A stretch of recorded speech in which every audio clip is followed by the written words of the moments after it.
Let's see the what is beyond image. Yes.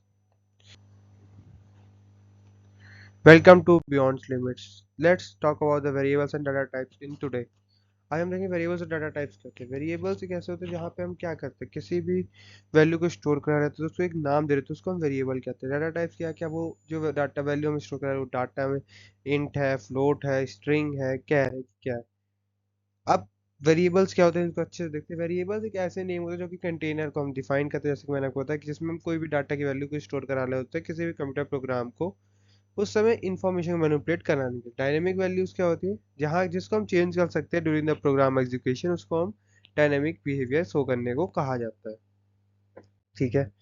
Declaring और initialisation क्या होता है। डिक्लेयरिंग का मतलब है कि हम पहले ही बता देते हैं, पहले हम बताते हैं int m equal to 5, just like exam for example we take int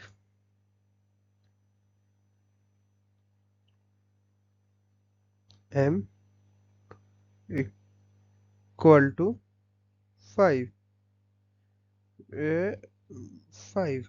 ठीक है, तो int m equal to 5 let's we take this is a declaration होता है। इनिशियलाइजेशन हमेशा इक्वल टू की बात हो रहा है, डिक्लेरेशन के लिए सिर्फ हम इतना लगाएंगे। ये हमारा डिक्लेरेशन हो गया। ठीक है, और ये हमारा इनिशियलाइजेशन हो गया।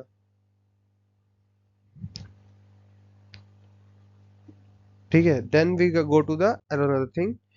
प्राइमरी डाटा टाइप्स कौन कौन से होते हैं, इंट, फ्लोट, डबल, कैर और बूल। फिर उसके बाद हमारा आता है अरिथमेटिक एंड असाइनमेंट ऑपरेटर्स। क्या होता है, additional, subtraction, multiplication, division, modulus. इसको हम देख भी चुके अच्छे से, तो इसलिए हमको इसको बहुत ज़्यादा टाइप कन्वर्ट इम्प्लिसिट और एक्सप्लिसिट। एक्सप्लिसिट होता है जहाँ पे हम बाहर से ट्रांसलेट कर सकते हैं, या तो इम्प्लिसिट जो होता है जिसमें डायरेक्टली कन्वर्ट हो जाता है, उसमें हमको कोई जरूरत नहीं आती। इंट टू डबल आसानी से हम कन्वर्ट कर सकते हैं, डबल टू इंट करना थोड़ा सा मुश्किल है, बट इंट टू डबल आसानी से होता है, डबल टू फ्लोट आसानी से हो सकता है ऐसे। अब डायनेमिक मेमोरी एलोकेशन क्या होता है। डायनेमिक मेमोरी लोकेशन ऐसा होता है कि इसमें हीप मेमोरी, पॉइंटर्स और डिलीट ऑपरेट।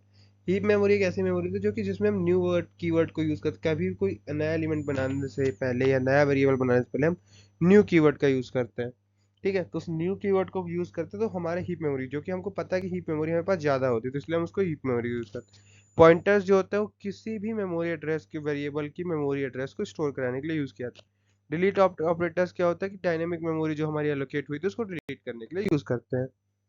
फिर best practice for working of with variables क्या है, descriptive names, appropriate data types, initialization, scope management and memory safety. Summary and key understanding variables, कौन कौन से वेरिएबल क्या काम होता है, डाटा टाइप्स कैसे रखने, मेमोरी टेक्निक क्या होते हैं, बेस्ट प्रैक्टिस कौन कौन से।